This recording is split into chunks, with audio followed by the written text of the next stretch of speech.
Innal hamdalillah nahmaduhu wa nasta'inuhu wa nastaghfiruh wa na'udzu billahi min syururi anfusina wa sayyiati a'malina. May yahdihillahu fala mudhillalah wa may yudlil fala hadiyalah. Asyhadu an la ilaha illallah wahdahu la syarikalah wa asyhadu anna Muhammadan abduhu wa rasuluh.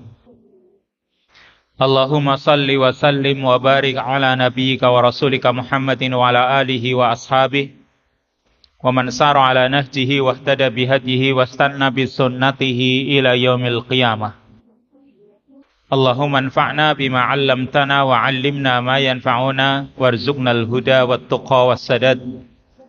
Allahumma la sahla illa ma ja'altahu sahla wa anta taj'alul hazna idza syi'ta sahla. Akhwati fillah rahimani wa rahmakumullah.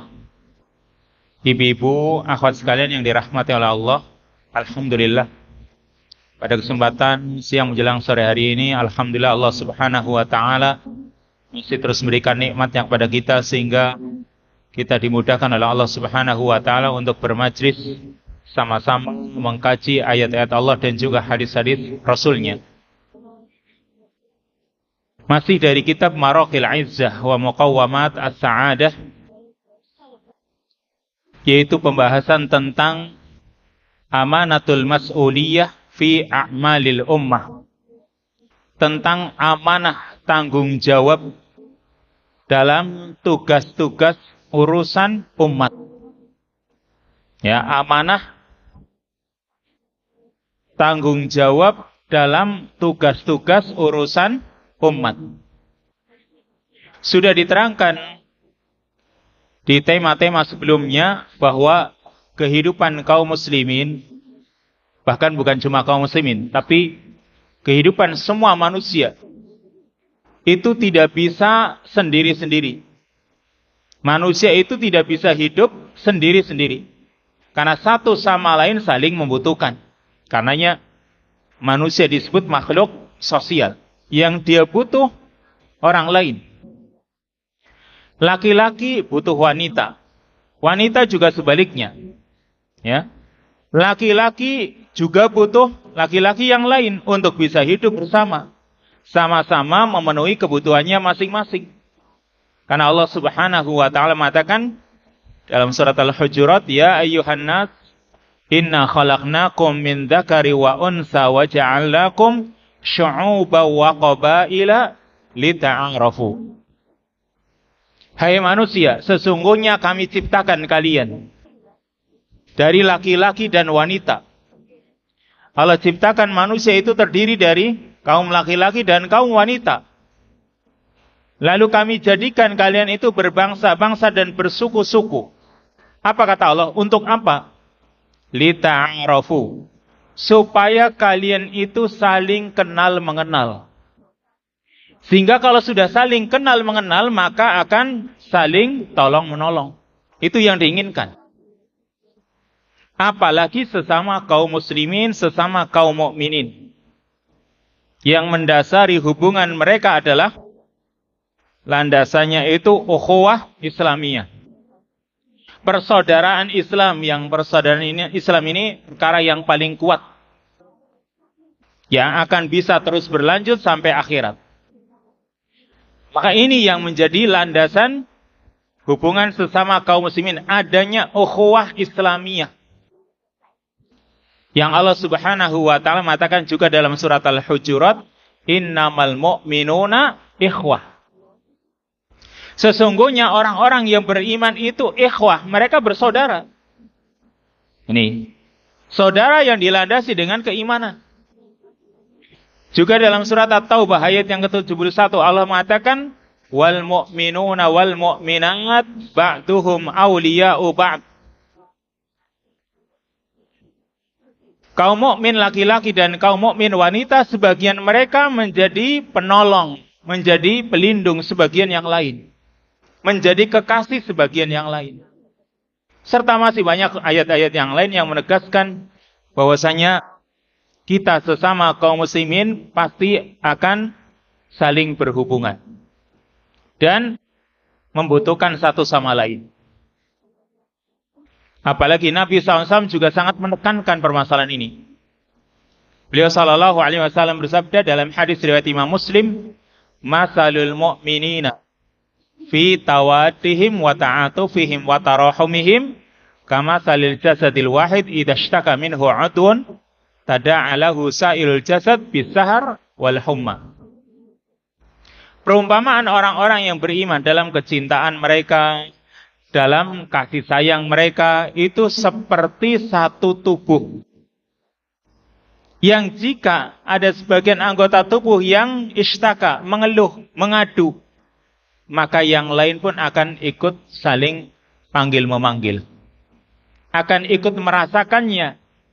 Bisahari wal huma, ada yang tidak bisa tidur, ada yang demam, serta yang lainnya. Ketika satu anggota tubuh manusia itu ada yang merasa sakit. Dan seperti itu pula harusnya, ya, masyarakat muslim. Ketika ada saudara kita yang mereka itu tertindas misalnya, atau mereka yang membutuhkan bantuan, berarti yang lain juga ikut menolongnya. Atau Nabi SAW mengatakan kalbunyan yashuddu ba'duhu ba'dun, seperti bangunan yang satu sama lain saling memperkuat. Maka kalau ukhuwah ini tidak dijaga, atau ukhuwah ini kurang dirasakan, maka keimanan seorang itu bisa melemah. Keimanan seorang itu bisa berkurang ketika rasa persaudaraan sesama kaum muslimin itu tidak dirasakan. Karena Nabi SAW saya mengatakan la yu'minu, itu tidak beriman, meskipun maknanya tidak sempurna keimanan seorang. La yu'minu ahadukum hatta yuhibba li akhihi ma yuhibbu li nafsihi. Tidak sempurna keimanan seorang sehingga dia menyukai untuk saudaranya apa yang dia sukai untuk dirinya. Ini yang namanya persaudaraan kaum muslimin. Maka di sini yang tentu urusan umat itu kan banyak sekali. Baik yang berhubungan dengan urusan-urusan dunia atau urusan-urusan akhirat. Ini sangat banyak sekali. Maka di sini membahas tentang amanatul mas'uliyah fi a'malil ummah. Tentang amanah tanggung jawab dalam urusan-urusan umat, mu'alif merenungkan satu ayat. Mengajak kita untuk merenungkan satu ayat, yaitu surat Al-Ahzab ayat yang ke-72. Qala Allah Ta'ala berfirman, "Inna aradnal amanata 'alas samawati wal ardi wal jibal fa abaina ay yahmilnaha wa hamalahal insan innahu kana zaluman jahula." Yang artinya inna aradnal amanah, sesungguhnya kami menawarkan amanah ini kepada langit dan bumi, wal jibal serta gunung-gunung. Sesungguhnya kami menawarkan amanah ini pada langit, bumi, dan gunung. Ternyata fa'abaina ayyahmilnaha, mereka tidak mau memikulnya. Mereka tidak mau mengembannya. Wa ashfaqna minha, dan mereka khawatir mengkhianatinya.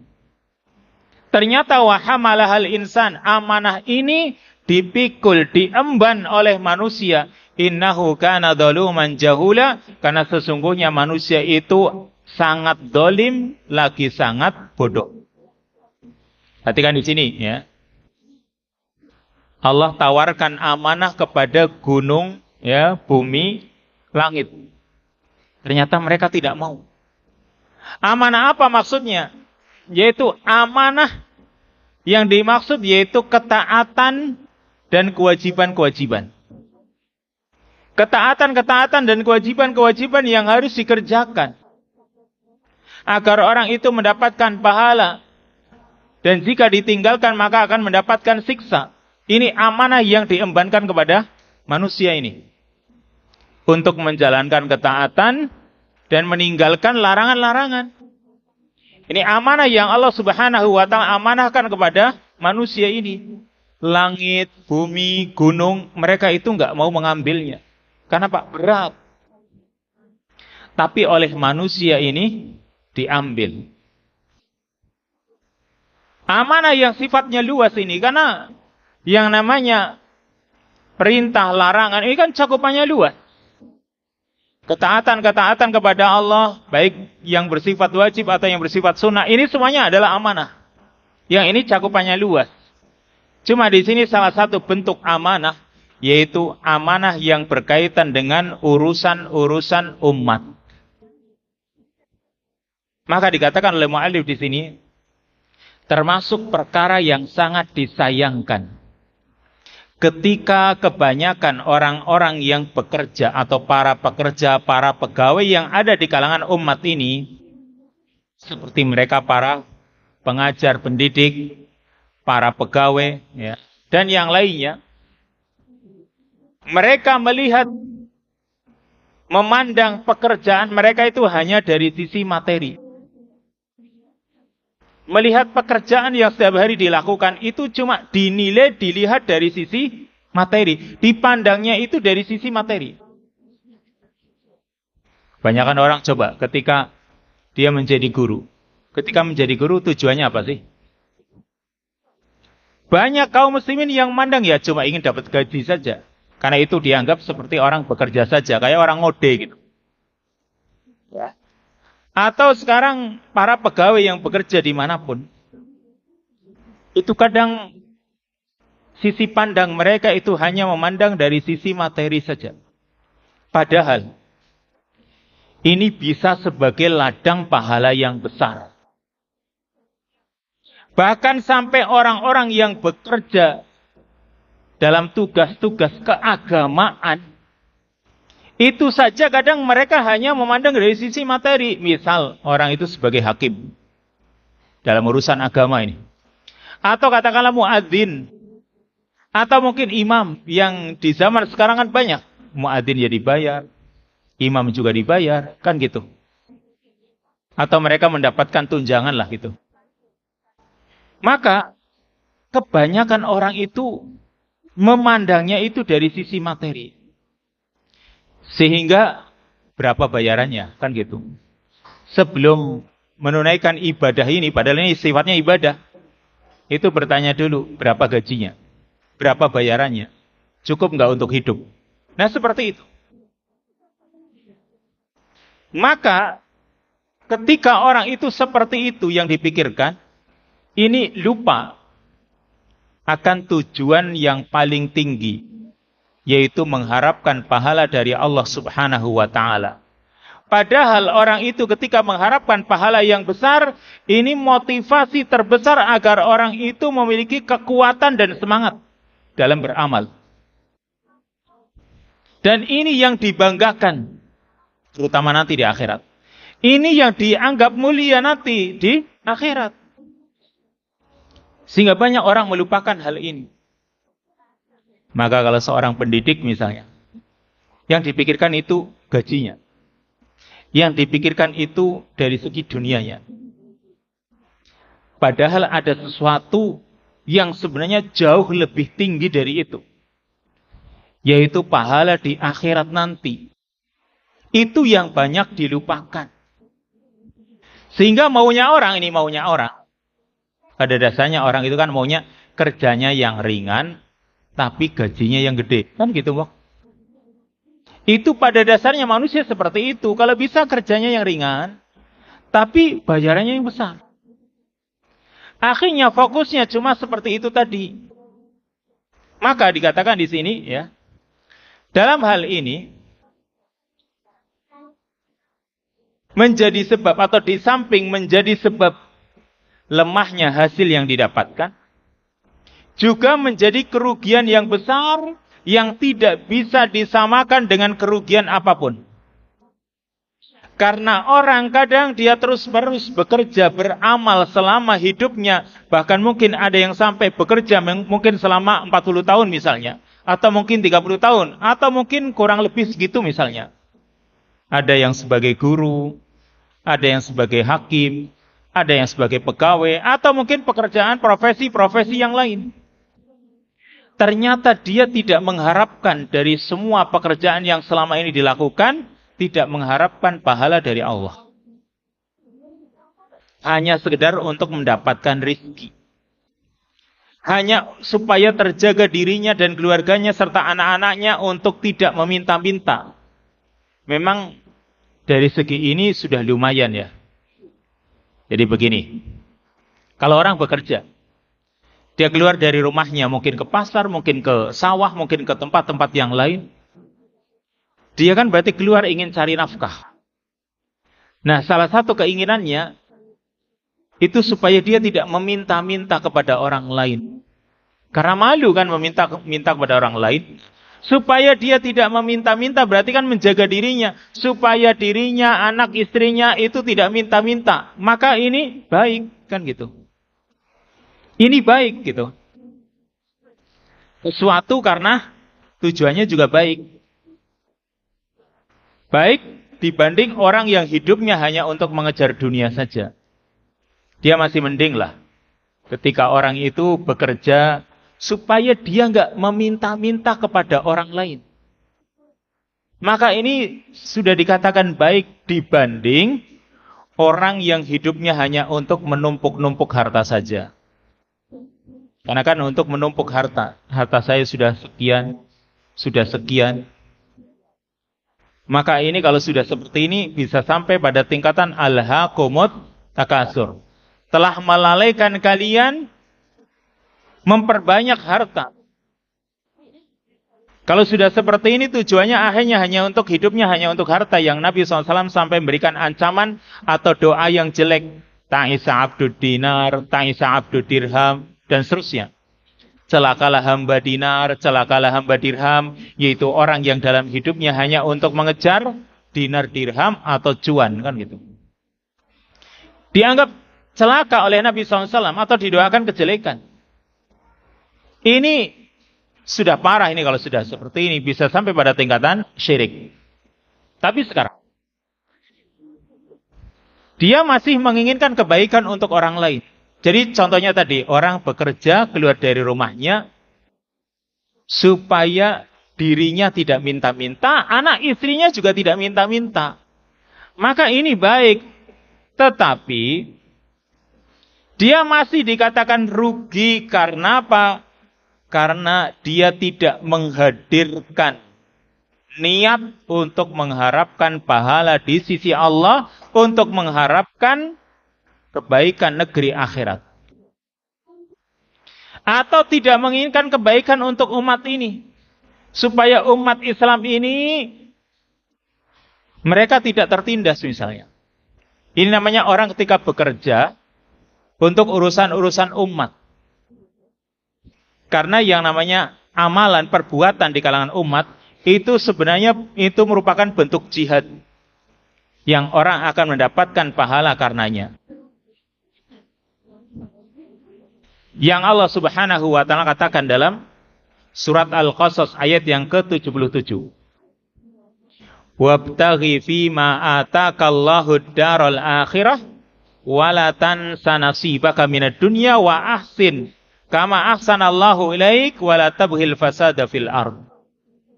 Kata Allah, carilah pada apa yang Allah berikan kepadamu berupa negeri akhirat.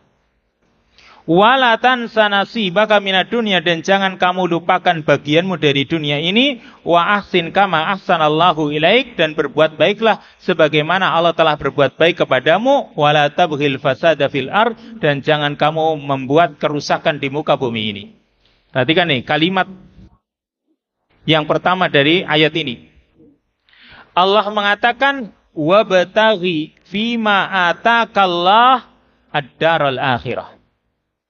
Carilah pahala negeri akhirat pada apa yang Allah berikan kepadamu berupa harta benda atau yang lainnya. Jadi kan Allah berikan kepada kita sesuatu apa? Harta, umur, kesempatan. Maka pada apa yang Allah berikan kepadamu, carilah negeri akhirat gitu. Berarti carilah pahala negeri akhirat pada apa yang Allah telah berikan kepadamu berupa harta benda dan yang lainnya. Gimana caranya? Dengan mengamalkan ketaatan kepada Allah melalui harta tersebut. Melalui apa yang Allah berikan kepadamu di dunia ini. Itu yang namanya orang disuruh mencari negeri akhirat ini. Saya ulangi, Allah mengatakan wabtaghi fima atakallah ad-darul akhirah. Carilah negeri akhirat pada nikmat yang Allah berikan kepadamu. Kan Allah berikan kepada kita misalnya tadi harta. Maka dengan harta itu bagaimana kita bisa mencari akhirat? Misal ya, ketika seorang suami dia cari nafkah, lalu dia berikan kepada anak istrinya, maka itu kan sedekah ya, yang orang mendapatkan pahala karenanya. Tapi tentunya jika dia mencari wajah Allah Subhanahu wa ta'ala. Kalau dia ketika mencari nafkah, tujuannya itu akan dia berikan kepada anak istrinya, yang semoga Allah Subhanahu wa ta'ala berikan pahala untuknya. Nah, di sini nih, ya. Di sini orang itu berarti mencari akhirat, mencari pahala akhirat pada apa yang Allah berikan. Yaitu tadi hasil dari bekerjanya. Kan diberikan kepada anak istri. Ketika memberikan nafkah kepada anak istri, ini perintah dari Allah. Yang kita mencari pahala dari Allah Subhanahu wa ta'ala. Nabi SAW mengatakan, innaka lan tunfiqa nafaqatan tabtaghi biha wajhallah illa ujirta hatta ma taj'alu fi fimra'atik.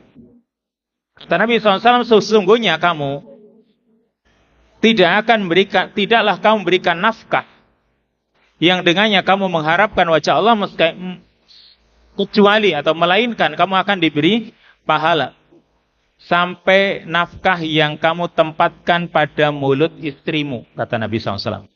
Itu bernilai pahala.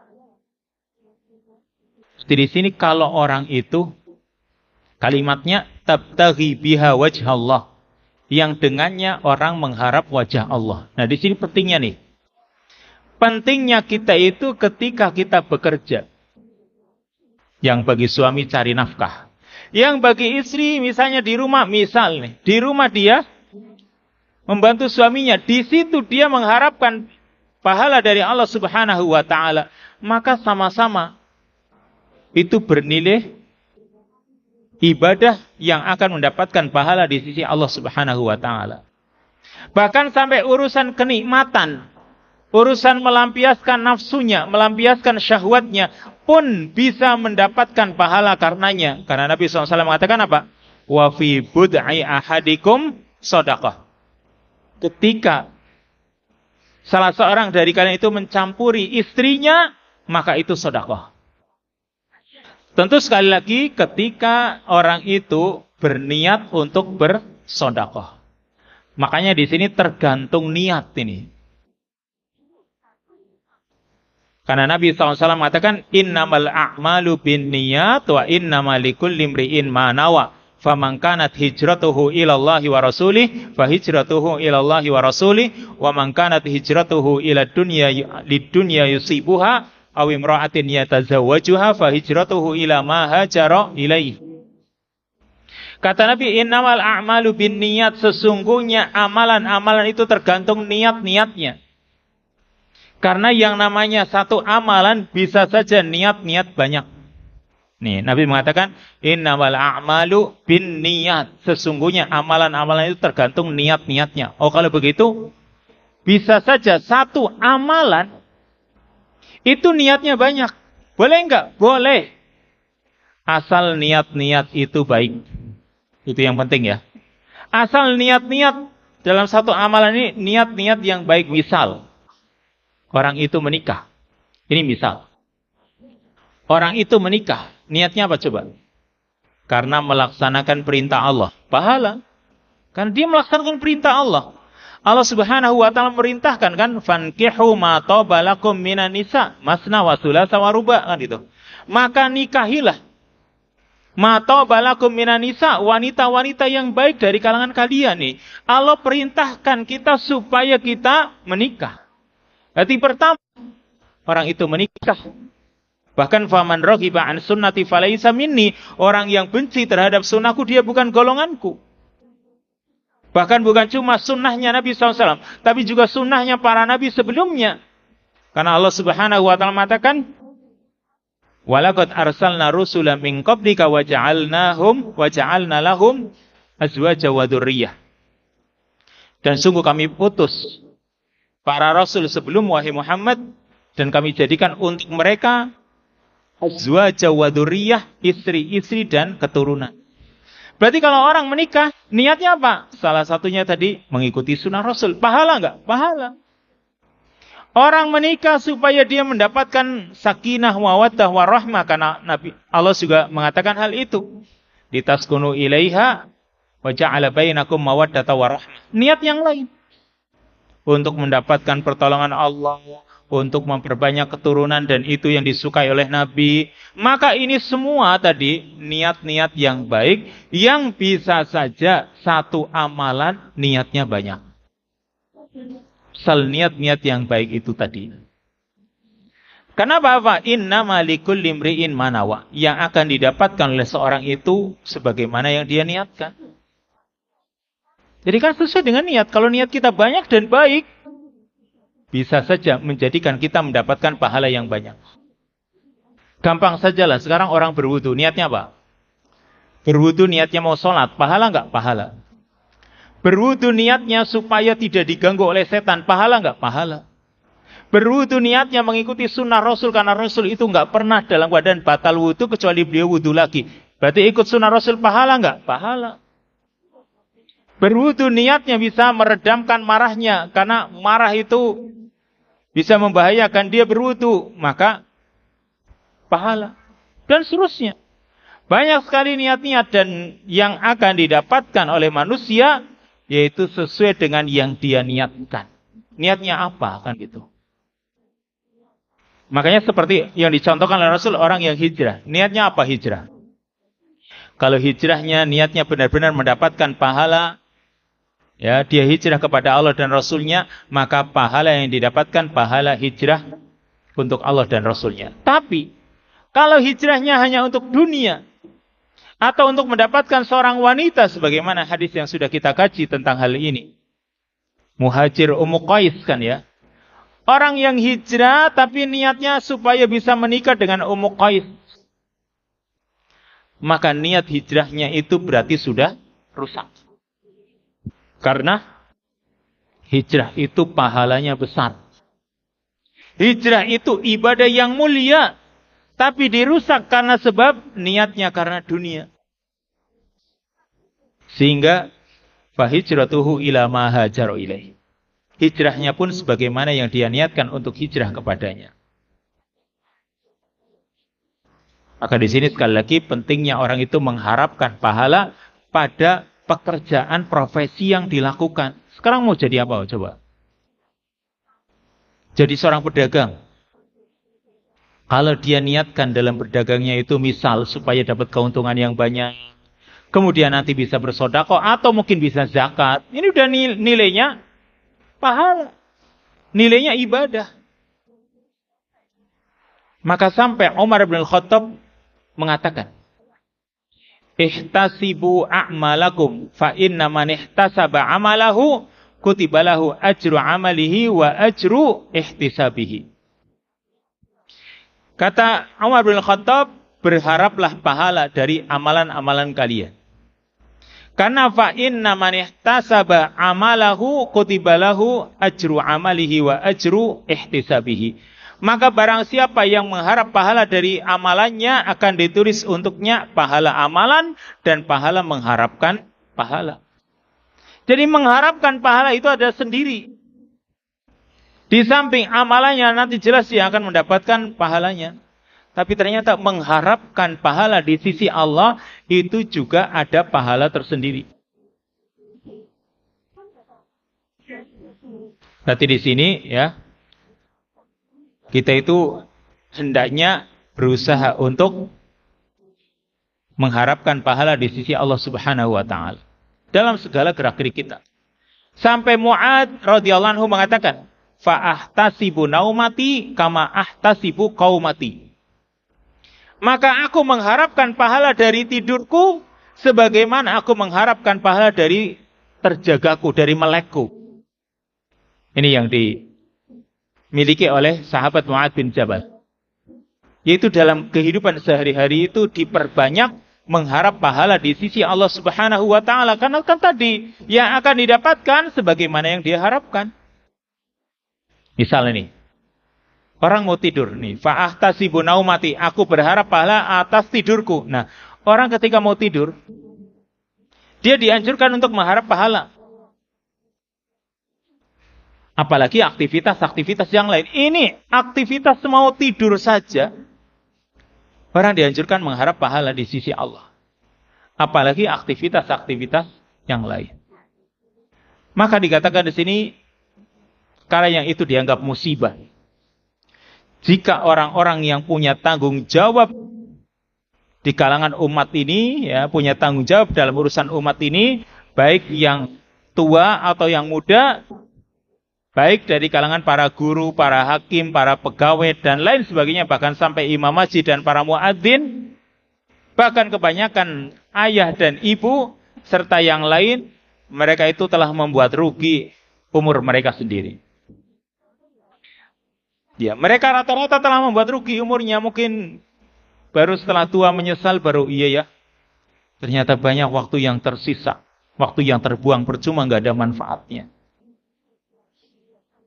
Ini karena orang ini setelah mengetahui keadaan dirinya ternyata banyak yang sudah terlewatkan. Tapi ini penyesalan yang tidak ada manfaatnya. Berarti di sini ketika orang itu tidak mengharapkan pahala pada amalan tersebut, yang terjadi ya sudah. Itu menjadi musibah untuknya. Baik di sini amalan dunia, apalagi amalan akhirat. Orang itu berusaha untuk mengharapkan pahala.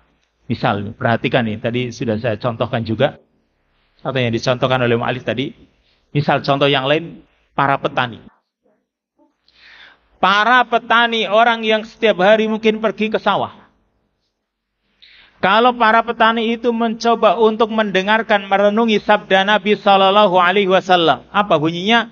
Ma yaghrisul muslimu, atau ma yaghrisu muslimun gharsan, atau ma min muslimin yaghrisu gharsan, tidaklah seorang muslim menanam suatu tanaman, au yazra'u zar'an, atau menebar biji-bijian, fayakulu minhu tairun au insanun au bahimatun illa kana lahu bihi shadaqah. Lalu ternyata setelah dia tanam, setelah dia tebar bijinya, ternyata dimakan oleh burung, atau manusia, atau hewan, maka tidaklah seorang muslim melakukan hal itu kecuali kana lahu bihi shadaqah. Kecuali itu akan bernilai sedekah untuknya. Nih. Jadi kalau orang misalnya mau bercocok tanam, kalau di kita padi lah ya, yang gampang saja. Orang itu ketika mau menanam padi, meskipun bukan dia sendiri yang nanam, tapi yang nanam itu para tukang tandurnya kan gitu ya. Sekarang meskipun dia nggak ikut menanam, tapi kan dia yang punya sawah tersebut, lalu dia pekerjakan orang. Nah, ketika melihat sudah pada ditanam atau sebelum dia tanam, maka dia mengharapkan pahala di sisi Allah Subhanahu wa taala. Karena andai kata nanti dia mengharap pahala nih. Andai kata nanti bisa berbuah dengan baik, tadi bisa untuk mencukupi anak istri, bisa juga untuk bersedekah, atau mungkin keperluan-keperluan yang lain yang bersifat keagamaan ini. Maka kalau seperti itu, ya, dia mengharapkan pahala di sisi Allah Subhanahu wa taala, maka sungguh ini adalah sebuah kenikmatan yang besar. Kenapa? Dia itu bisa mendapatkan pahala yang banyak. Padahal cuma apa? Mungkin menebar benih atau tadi menanam tanaman. Ternyata dia bisa mendapatkan pahala yang besar. Karena niatnya mungkin juga supaya kaum muslimin tidak kelaparan, supaya mereka bisa makan dengan baik, kayak gitu. Ini kan berarti niatnya untuk kebaikan kaum muslimin. Kita ambil contoh yang lain. Para peternak misalnya. Para peternak yang punya hewan ternaknya. Ketika dia mau memberi makan kepada hewan ternaknya, dan kadang memperlakukan hewannya dengan cara yang baik, maka dia mengharapkan pahala. Apa pahalanya? Saya berbuat baik kepada hewan. Dan Nabi SAW mengatakan, wa fi kulli kabitin rotbatin ajrun. Setiap memberikan kebaikan kepada makhluk bernyawa, itu ada pahalanya. Ini kata Nabi, fi kulli kabitin rotbatin ajrun. Pada setiap hewan yang bernyawa itu ada pahalanya. Maksudnya kebaikan yang dilakukan oleh seorang pada hewan. Jangankan hewan ternak. Anjing saja, anjing ya. Kita tahu kisahnya. Ini seorang pelacur. Berbuat baik kepada siapa? Kepada anjing. Dan sisi kontrasnya, kedua-duanya. Orangnya pelacur. Hewan yang mau diberikan, hewan najis. Tapi ternyata Allah berikan pahala. Allah bebaskan dia dari dosa pelacurannya. Ini kan? Bayangkan, yang memberi makan tadi, dia seorang pelacur. Hewan yang mau diberi makan atau diberi minum, anjing. Yang satu hina karena perbuatannya yaitu melacur. Yang satu hewannya hina karena najis. Tapi ternyata Nabi mengatakan fi kulli kabitin rotbatin ajrun. Berbuat baik kepada makhluk yang bernyawa ada pahalanya. Makanya kadang kita itu butuh membaca, mengulang-ulang hadis tentang bagaimana Nabi SAW menganjurkan kita bersikap baik kepada sesama manusia atau bahkan sekalipun kepada hewan. Jadi sekarang begini. Orang itu punya peliharaan di rumahan. Mungkin ada yang punya ayam. Bahkan mungkin yang nggak punya ayam tapi punya kucing. Bahkan mungkin bukan kucingnya, kucing tetangga. Bahkan kucing ini kadang suka makan ikan misalnya di dalam rumah. Tapi dia melihat kucingnya lauknya di bawah kucing. Ketika lauknya di bawah kucing mungkin agak sedikit marah. Tapi dalam hatinya dia ada perasaan. Ya, mengharapkan pahala di sisi Allah. Mungkin karena kucingnya butuh makan dia. Saya saja yang nggak pernah ngasih makan. Ketika dia dimakan itu, berharaplah pahala di sisi Allah. Ya sudahlah. Pokoknya berharap pahala itu yang baik itu. Ya. Kenapa? Apapun yang dia lakukan, ketika dia mengharapkan pahala di sisi Allah Subhanahu wa Ta'ala, maka dia tidak akan merugi. Itu saja yang sifatnya duniawi. Kan tadi urusan tani, terus orang yang punya hewan ternak, gitu kan. Ini urusan dunia. Apalagi yang sifatnya ibadah tentu sangat ditekankan supaya orang mengharap pahala. Makanya misalnya urusan puasa, apa kata Nabi SAW? Man shoma Ramadhana imanan wahtisaban ghufira lahu ma taqaddama min dzambi. Barang siapa yang berpuasa di bulan Ramadan dilandasi dengan keimanan dan mengharapkan pahala tuh. Wahtisaban, mengharapkan pahala di sisi Allah. Wong ini ibadah masa enggak mengharap pahala?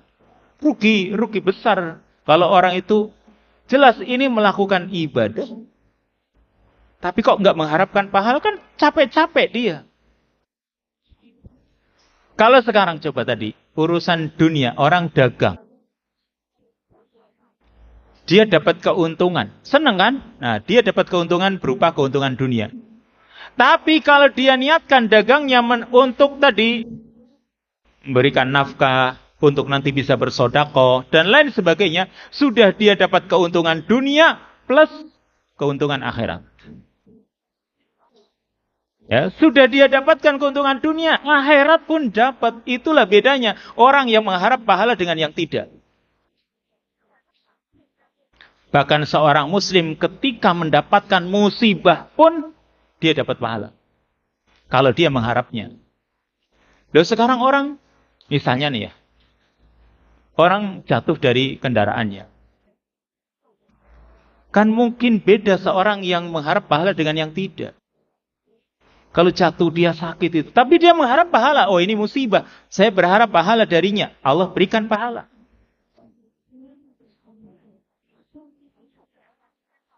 Kata Nabi Shallallahu Alaihi Wasallam, atau Allah berfirman dalam hadis qudsi, "Ma li 'abdil mu'min 'indi jazaa'un idza qabattu safiyahu min ahli dunya summa ihtasabahu ilal jannah." Kata Allah, tidaklah hambaku yang mukmin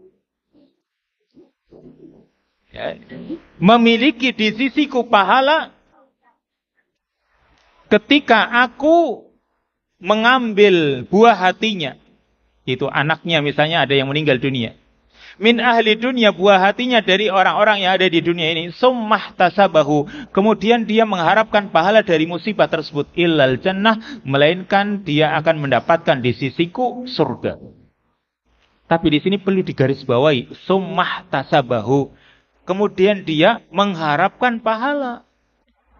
Jadi kan ladang untuk bisa mengharapkan pahala banyak. Urusan dunia iya, urusan akhirat apalagi. Dapat musibah juga bisa dapat pahala. Itulah bedanya orang yang mengharap pahala dengan yang tidak. Sehingga kalau kita sudah menyadari yang seperti ini, hendaknya kita terus menghadirkan niat mengharap pahala di sisi Allah Subhanahu wa Ta'ala dengan profesi pekerjaan apapun, baik yang bersifat duniawi atau yang bersifat ukhrawi, yaitu amal ibadah. Berharap pahala dari semua itu kepada Allah Subhanahu wa Ta'ala. Bahkan dicontohkan di sini, tasitu usfuraini aw salasah bihajarin wahid, ajrul ihtisab minallah. Orang yang dia itu berburu, dapat 2 burung atau 3 burung dengan sekali lemparan. Ya, dengan sekali lemparan dapat 1, 2, padahal misalnya dia kan paling mungkin mengharapkan 1 kena gitu kan. Ternyata dia mendapatkan bisa 2 atau lebih, atau mungkin dari itu, lebih dari itu.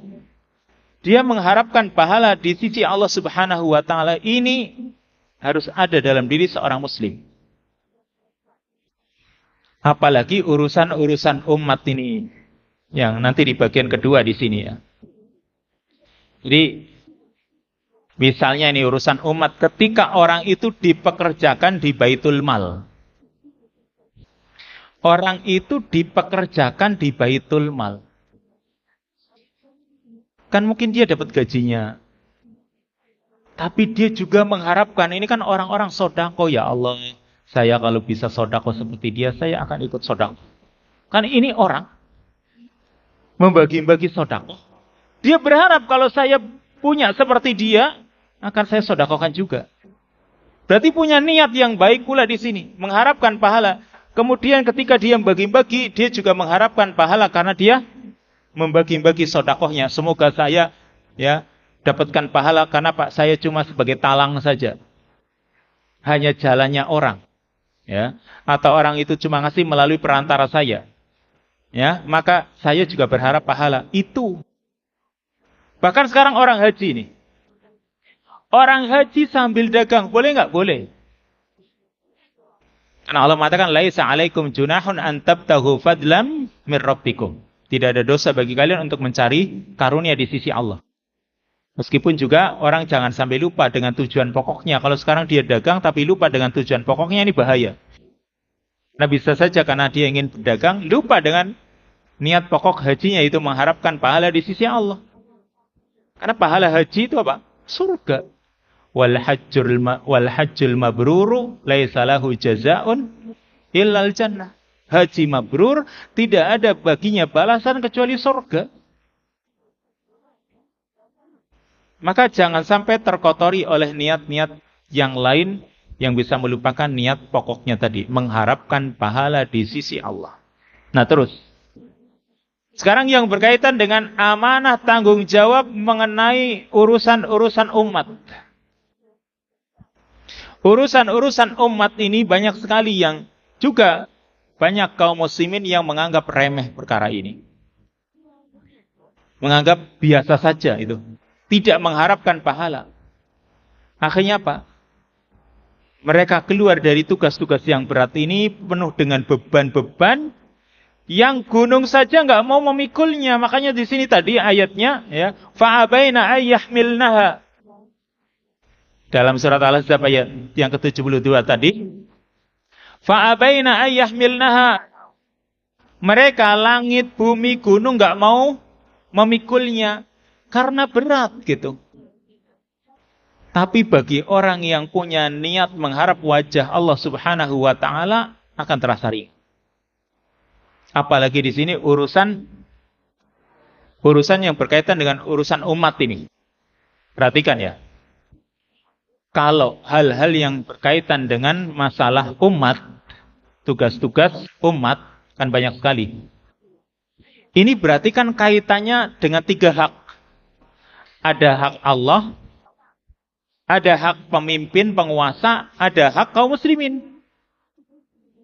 Ada 3 hak di sini yang harusnya orang itu punya sikap tulus untuk kebaikan dari hak-hak tersebut tadi. Ada hak Allah, berarti dia berusaha untuk ikhlas. Ada hak waliul amr, pemimpin yang kita harus taat. Ada hak sesama kaum muslimin yang kita harus tolong menolong.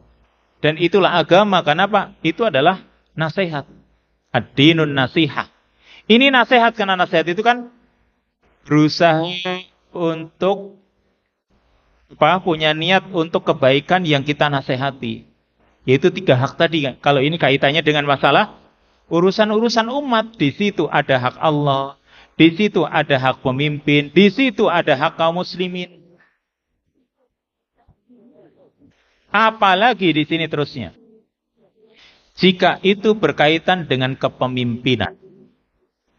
Kalau tadi urusan umat kan banyak, misalnya katakanlah urusan menjadi muadzin. Kan urusannya banyak. Muadzin itu berarti urusannya dengan Allah. Karena ini panggilan adzan, perintah Allah. Urusannya dengan waliul amr. Kenapa? Penguasa, yaitu adzan itu harus tepat waktu gitu. Karena jangan sampai waliul amr itu mereka marah kan gitu. Karena mungkin ada orang yang adzan ternyata belum waktunya. Kan mungkin saja. Juga urusan hak-hak sama kaum muslimin, karena mereka yang mau ketika mendengar adzan mereka mau sholat dan lain sebagainya, ini hak-hak mereka. Ini semua ini ya perkara yang sekali lagi orang itu berusaha untuk menjalankannya dengan baik. Apalagi di sini tadi urusan memimpin umat. Urusan kepemimpinan ini urusan yang lebih berat. Jadi kalau orang itu memang bukan kapasitasnya, itu nggak usah minta-minta. Kalau kapasitasnya itu bukan pemimpin. Sampai Nabi SAW mengatakan kepada beberapa sahabat, salah satunya Abdurrahman bin Samurah. Nabi mengatakan, ya Abdurrahman, la tas'alil imarah. Wahai Abdurrahman, jangan kamu meminta kepemimpinan. Nih. Fa innaka in u'titaha an mas'alatin wukilta ilaiha wa in u'titaha an ghairi mas'alatin u'inta 'alaiha. Jika kamu diberi kepemimpinan karena sebab meminta-minta. Dan zaman sekarang kayaknya yang namanya pemimpin itu menginginkan, minta gitu. Jika kamu diberi kepemimpinan karena sebab meminta, wukil tak ilaiha, maka kamu akan diserahkan kepada kepemimpinan tersebut. Maksudnya, kalau orang jadi pemimpin, dia menginginkan kepemimpinan tersebut. Dan dia sampai meminta supaya dia dijadikan sebagai pemimpin tersebut. Maka sekarang, kalau misalnya ternyata ada kekurangan, ada kesalahan, apa yang terjadi? Maka mereka pasti masyarakat akan menyalahkan orang tersebut. Dan tidak akan pernah membantu. Karena dia menginginkan. Tapi wa in u'titaha an ghairi mas'alatin, kata Nabi, jika kamu diberi kepemimpinan itu dengan tidak meminta-minta, u'inta 'alaiha, kamu akan dibantu. Karena mereka yang menginginkanmu sebagai pemimpin, bukan kamu yang menginginkan dirimu jadi pemimpin. Ya coba aja kan itu ya. Baik dari sekup misalnya RT sampai kepala desa sampai presiden. Itu kalau mereka itu diangkat oleh masyarakatnya sendiri, ya, diangkat dan dengan kerelaan hati, ya, terus dia tidak meminta untuk menjadi seorang pemimpin, pasti masyarakatnya akan membantunya. Tapi kalau tidak, dia menginginkan, justru kalau ada kesalahan malah disalahkan. Minta bantuan malah dimintai bantuan juga. Ini pesan Nabi kepada Abdurrahman bin Samurah, masalah kepemimpinan. Juga pesan Nabi kepada Abu Dzar Al-Ghifari.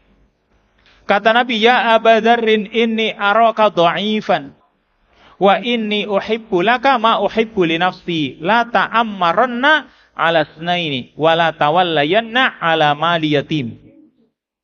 Kata Rasul kepada Abu Dzar, wahai Abu Dzar, sungguh aku melihatmu lemah. Rasul melihat Abu Dzar ini dia lemah. Kalau memimpin umat ini bisa bahaya. Maka Rasul mengatakan, inni uhibbu laka ma uhibbu li nafsi. Sungguhnya aku menginginkan untukmu apa yang aku inginkan untuk diriku. La ta'ammaranna ala snaini, jangan kamu menjadi pemimpin atas 2 orang. Memimpin 2 orang atau lebih ini jangan. Karena Nabi mengetahui sisi kelemahannya Abu Dzar. Wala tawallayanna ala mali yatimin, dan jangan kamu mengurusi urusan harta anak yatim. Nabi tahu kamu itu, ya, punya sisi kelemahan. Kan mungkin saja. Coba sekarang. Kalau orang itu dia dari segi kejujuran nggak ada, disuruh pegang urusan bendahara. Coba. Dari segi kejujuran aja nggak ada, disuruh pegang urusan bendahara, maka menjadi apa? Kehancuran. Itu menjadi penyesalan untuknya. Ini urusan kepemimpinan yang berat. Jangankan kok kepemimpinan, urusan menjadi pekerja, pembantu, dibutuhkan adanya apa? Yang sudah kita pelajari dulu. Adanya kekuatan dan amanah. Dia punya kekuatan, punya kemampuan, dan punya sikap amanah. Karena dalam kisahnya Nabi Musa dikatakan, ya, oleh wanita atau anaknya, dia mengatakan anaknya Nabi Syuaib, dia mengatakan bukan. Dia mengatakan inna khaira man istajartal qawiyul amin, kan gitu. Sesungguhnya sebaik-baik orang yang engkau pekerjakan yaitu orang yang kuat lagi amanah. Ini padahal urusannya urusan pekerjaan biasa. Sebagai pembantu, sebagai pekerja di rumah.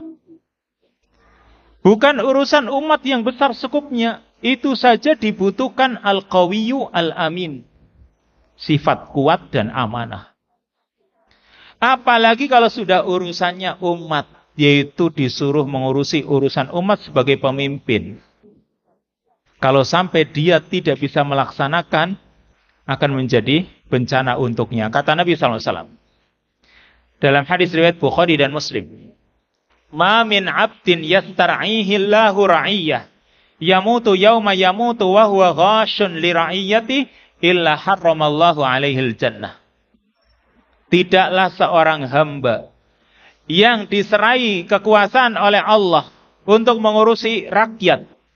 Lalu dia mati, di hari ketika dia mati, dia melakukan apa? Ghashun. Dia menipu li ra'iyatihi, rakyatnya. Apa yang dia dapatkan? Illa harramallahu alaihil jannah. Melainkan Allah haramkan untuknya surga. Bayangkan kan, berat banget. Kalau dia pemimpin, lalu ternyata menipu rakyatnya. Entah urusan ini, urusan itu.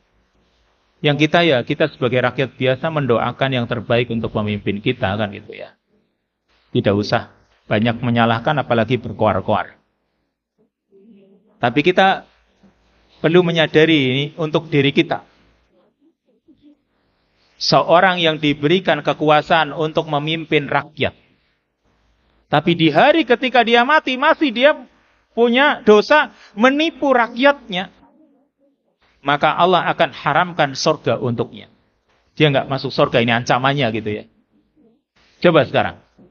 Dikatakan bahwa kalau orang itu tidak melaksanakan tanggung jawab dari tugas kepemimpinannya memimpin umat, itu sudah dikatakan menyia-nyiakan hak. Apalagi kalau sampai menipu. Sekarang orang nggak melaksanakan tugasnya, cuma berpangku tangan gitu, yang penting dapat gaji. Ini misal, dia cuma berpangku tangan, nggak, yang penting dapat gaji, nggak usah kerja. Itu sudah dikatakan menyia-nyiakan hak manusia. Apalagi sudah dia nggak mau bekerja, bisanya malah menipu umatnya atau rakyatnya. Ini berarti dia telah mengumpulkan dua kesalahan besar. Yang berarti dia telah melakukan cara yang ini jelas sangat tidak layak bagi seorang muslim. Apalagi ketika orang menjadikan kepemimpinannya atau kedudukannya jalan untuk bisa dianggap mulia oleh orang. Atau dijadikan sarana untuk merampok, mengambil harta umat. Nah, ini bahaya nih. Karena dia merasa sebagai seorang penguasa, kan nanti nggak ada yang mengungkit-ungkit dirinya. Ini satu sisi. Orang itu perlu waspada. Supaya dia juga jangan sampai merusak hak umat ini dengan tadi tidak melaksanakan tugas. Dan wal'iyadu billah kalau sampai menipu umat, menipu masyarakat atau menipu rakyat. Ini dosanya bertumpuk. Maka kewajiban seorang yang mendapatkan tugas mengurusi urusan kaum muslimin, agar sebaliknya dia punya semangat yang kuat, punya tekad yang bulat untuk bisa melaksanakan tugas tersebut sebaik-baiknya. Kalau bisa selesai, kan gitu.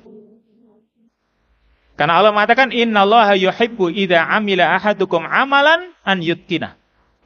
Sesungguhnya Allah itu cinta, suka jika seorang melakukan suatu amalan dia selesaikan tugasnya. Jadi selesaikan dulu tugasnya baru dia melakukan tugas-tugas yang lain. Itu yang disukai oleh Allah Subhanahu wa taala.